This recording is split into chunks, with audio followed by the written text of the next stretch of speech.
아니 오죽하면 시력 도둑이라고 하겠어요.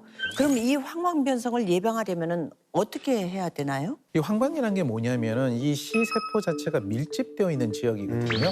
그래서 저희들이 사물을 본다는 것은 바로 이 빛이 우리 눈에 들어오게 되고 그 빛이 조형되는 곳에 색깔을 구별할 수 있는 물질들이 있어야 되는 거예요. 바로 그 부위가 황반이라는 거죠. 그래서 시력의 90%를 담당하고 있어서 눈 속의 눈이라고 불리기도 해요. 그런데 이 황반을 구성하는 물질이 바로 루테인하고 지아잔틴이에요. 그러니까 변성이 돼서 자꾸 소실되어 가는 루테인과 지아잔틴을 보충해 준다면 이 황반 변성을 조금 더 예방할 수가 있는 거죠. 이 루테인과 지아잔틴은 카로티노이드계 색소 성분이고요. 항산화 성분이기도 하고 또 황반의 색소를 짙게 유지해서 황반 기능을 돕는 역할을 합니다.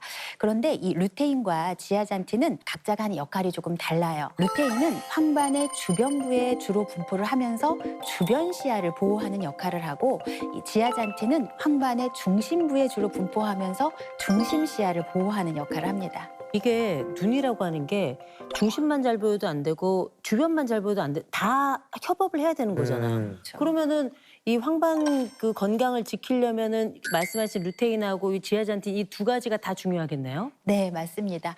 그래서 이런 안질환을 예방하기 위해서는 황반 주변부인 루테인과 또 중심부인 지아잔틴을 함께 관리해야 하는데 문제는 이 황반의 색소 밀도가 20대를 기점으로 해서 점점 줄어들게 돼요.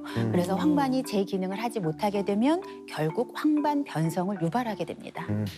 네, 여기서 더 큰 문제는 장인어른께서도 얘기를 하셨지만 본인이 모르는 경우가 많아요.